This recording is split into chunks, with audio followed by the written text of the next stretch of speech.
My wife and I got a divorce last year. Our relationship failed after she was charged with felony credit card fraud and ended up pleading guilty to a lesser charge.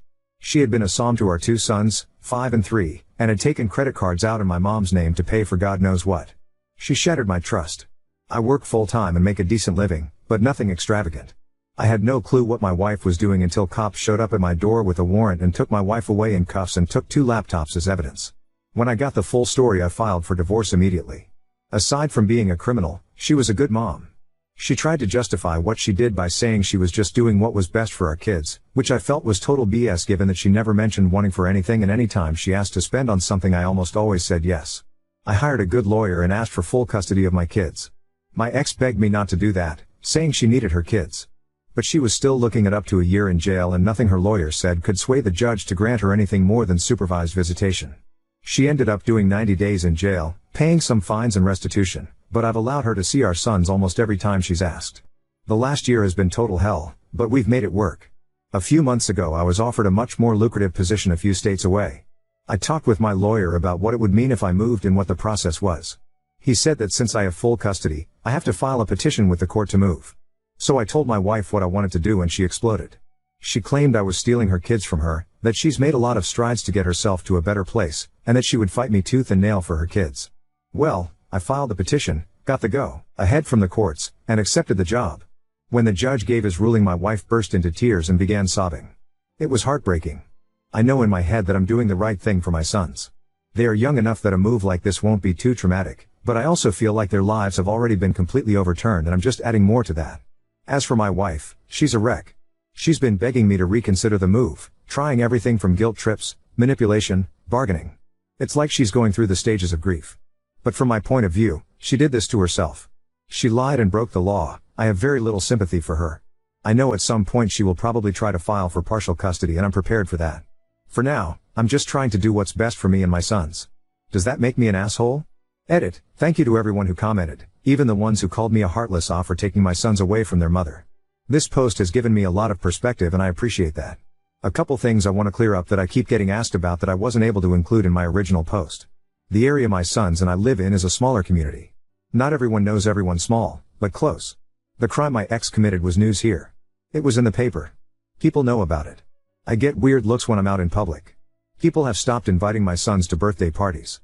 I don't want my sons to be bullied and teased in school about their mother being a criminal. I am not going to permanently alienate my sons from their mother. I will make sure they are able to talk and FaceTime with her whenever they want. I will be the one who makes the drive back in order for them to see her until she is able to make arrangements to allow her to do so. I will continue to work with my ex to make sure she is included in things like birthdays and holidays. I know my sons and I will all need therapy from this. There is not good mental health help available where my previous job is. My new job offers on-site childcare and I will have access to counseling and therapy for myself and my sons that we would not have access to without moving. The schools near my new job are head and shoulders above the ones near my previous job. If my ex gets her life back on track and is able to move closer to us, I'm all for it. If she does the things she needs to do in order to petition for shared custody, I don't intend on fighting her for that. But until she does that, I will not allow her anything more than the supervised visits ruled by the court. I will also not ask for any of the court-ordered child support. We won't need it. To all the people who screamed but she's their mother. Yes, and she always will be. And I remind my sons daily that their mom loves them very much and that she wishes she can be with them like before. I am angry and resentful of my wife, but I work very, very hard to not let any of those feelings impact my sons and their relationship with their mom. Lots of comments from Oop, so a quick explanation of what the ex did. Oop, she took out multiple credit cards in my mom's name after getting her SSN somehow. Racked up about $30,000 before she got caught. My mom alerted her credit card company when she saw a couple unauthorized credit checks from different credit companies, and then the authorities got involved. I had no clue. She apparently spent most of the money on clothes and toys for the kids, makeup and clothes for herself. But that's a shitload of toys and clothes, so I find it hard to believe. Op says the kid's credit is clean. She didn't just break the law, she broke my trust. She defrauded my own mother of $30,000. My elderly mother who lives on a fixed income. My mom has spent the last year putting her life back together after a person who she loved like her own daughter betrayed her. The amount of people dismissing my ex's actions without thinking of the consequences of what she did is staggering. My ex's crime might not have been violent or abusive, but the wounds are still there and will take time to heal. The whole "but she's their mother" stuff is BS. She'll still get to see our sons, I will make sure she does. But she has a long, uphill climb to earn my trust back. Oop, she was a som by choice. She had a college degree, ironically in criminal science. Our state is a 50-50 divorce state, so she still got half our assets in the divorce, and since both our names are on our house title, she'll get half of that if we sell it. I'm no lawyer, so I don't know what identity theft does to one's credit rating, but I imagine it doesn't help it. She's not completely destitute. If she is allowed to move closer to us, I will welcome that and continue to work with her so she can be in our sons' lives. Oop, she was obviously very caught off guard. No one saw this coming. She had to go through so much BS to get her credit cleared up, get credit charges nullified, try to rebuild her credit. She wanted the book thrown at my ex and cussed out the prosecutor for offering a plea bargain. How his mother is doing now, barely getting back on her feet. She's on a fixed income, so this really put a strain on her. I will probably have to step in at some point and help her. Yet another reason I want to take the new job and increased pay. Oop, in our state her original charge was felony grand theft. That carries a 15 to 25-year prison sentence. She got a plea deal from the prosecutor that dropped it below felony level, mostly because it was her first offense. Oop, I don't know her full financial situation. I know she's working a couple part-time jobs and has a small 2BR apartment. Whether or not she could move, I don't know. She's under probation, so she'd need to apply to move anyway. My new job pays over twice what my previous did. It's a huge opportunity for me to provide a better life for my sons. I don't want to sit around here and wait for my ex to get her shit together. Oop, I do not intend on isolating my sons from their mother or preventing her from seeing them. But I also will not allow anything other than court-approved, supervised visits. FaceTime and all that stuff. I will work with her to make sure she gets to talk with them. But there will be no weekends at mom's place until the court gives the okay. I'm not saying I believe she will try to run away with my kids, but I also never believed she would defraud my mother of $30,000. Oop, she spent the majority of it on makeup and designer clothes. Oop, I haven't put too much thought into that part yet, but I do not intend on completely isolating them from her. If she can figure out a way to see them, I will not prevent that. I imagine holidays will be something we need to figure out as well. But like I said, I do not intend on preventing her from seeing our sons. She's court ordered to pay child support, but so far I haven't seen a dime and I haven't asked. You may need to think of it. If she is on probation, she may not be able to come to you, and frankly, I'm not sure she'll be able to afford to travel to you anyway, as she was a SOM. I'm not saying that you aren't doing what's best for your kids, but I feel like you are just screwing your ex because you're hurt/angry/sad, all totally valid feelings, about the situation. And using your sons in the process. So, I'm going with ESH, except your sons. Oop, I will admit that part of me wants to move so that I can get a fresh start as well. The last year has been total hell for me. I'm trying not to use my kids as pawns here, but I know this job can offer us opportunities that my current job just can't match. Update 1. I did end up taking the new job and moved with my sons. We have been settling into our new lives quite nicely over the last month and things have been going really well. My sons love the new house, they have made friends with some other kids their age in the neighborhood. My job has been going really well and I really couldn't have hoped for things to go better than they have. I got both of my sons into a great therapy program and the three of us have also been doing counseling sessions together. My boys have been adjusting amazingly well and I'm so happy and proud of how they've handled this. We've also made 2 trips back to see their mother since she is still in the process of figuring out what she will be allowed to do in relation to her probation. We've also been doing many video calls a week with her. My sons still don't understand why their mom isn't here with us, but they do seem to grasp that this is going to be their new normal. In comparison with how well myself and my sons are adjusting, my ex is the complete opposite. She is still very angry with me and thinks I'm a complete a-hole. She's frustrated with the process of going through the courts to be allowed to move. She's frustrated that I'm not willing to drive our sons back to see her as often as she'd like. She feels she's being marginalized in their lives and that I am pulling them away from her. When she was complaining about all of this during our last visit, I reminded her that all of those things are consequences of her own actions and she blew up at me by saying I'm kicking her when she's already down and I didn't need to take her sons away from her.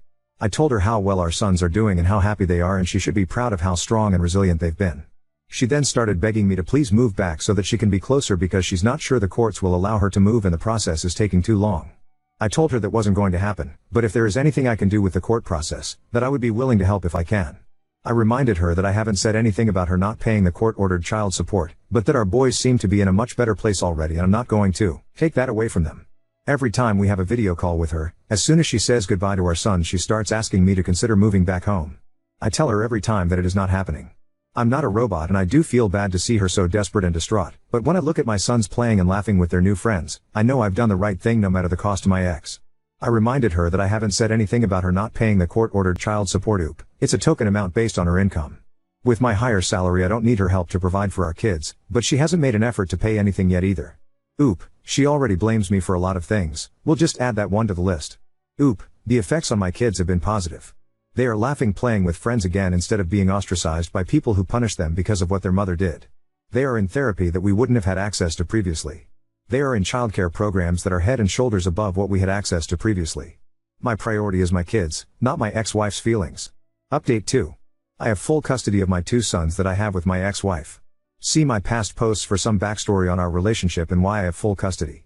Because I now live a few states away from where my wife lives, I always knew that this holiday season was going to be difficult. For Thanksgiving this year I made the drive back to my wife's place so that she could spend the holiday with our sons. During this visit, I talked with her about plans for Christmas and told her that due to potential winter weather and the pandemic, I would prefer not to drive the kids to her again for Christmas.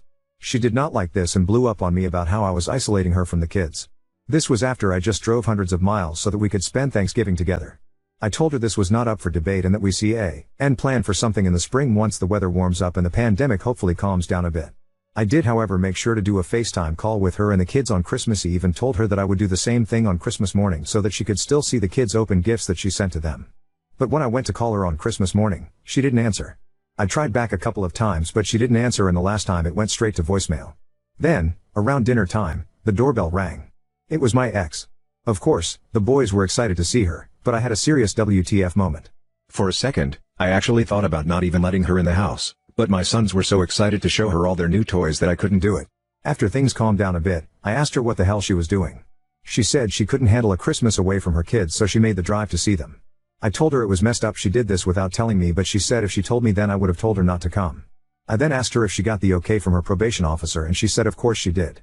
She then asked if she could stay for the night since she didn't have a hotel and I allowed her to sleep in my guest room.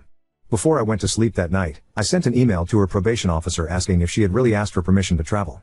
Since it was Christmas weekend I didn't hear back from them right away and my ex left the next day to head back home.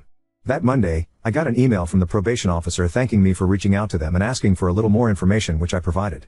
A couple days later I get a call from my ex and she's screaming at me and calling me an asshole for contacting her probation officer. Apparently she hadn't told them or asked them and now she could potentially land back in jail. She is accusing me of purposely trying to get her sent back to jail so that I can keep our kids away from her forever. That was never my intention, but I can kind of see why it looks like that to her. Does contacting her probation officer make me an asshole? Now on to second story. Brother disinvited me from his wedding after I mentioned bringing my boyfriend. Now my parents are pressuring me to apologize and reinstate. I, 27 male, am gay. I came out at 16 and my parents told me they would always love me, but to not mention it to my older brother who I'll call Brick, then 19 male, 30 male now.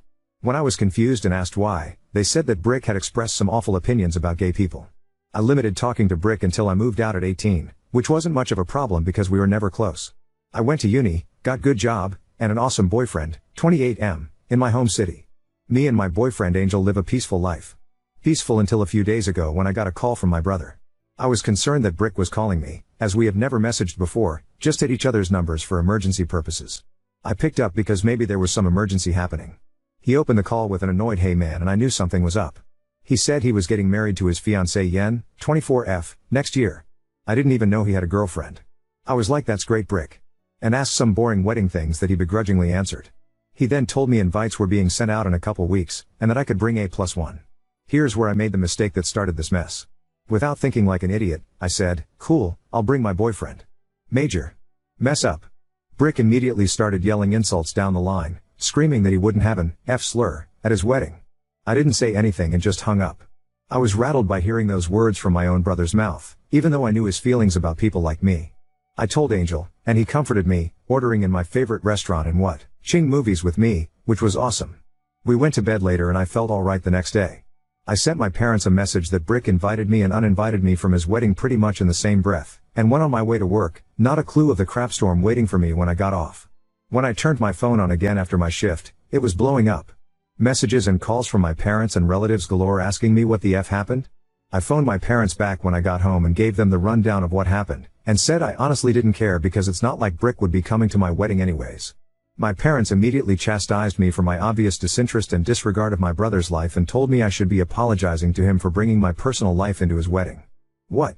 I basically told my parents to screw off and have been getting bombarded with messages from relatives to apologize to my brother and get my invite reinstated, and apologize to my parents for disrespecting them, but I really don't want to. Angel's reassuring me that I did nothing wrong, but it's still nagging me. Ida? Oop, he's never been my biggest fan, honestly.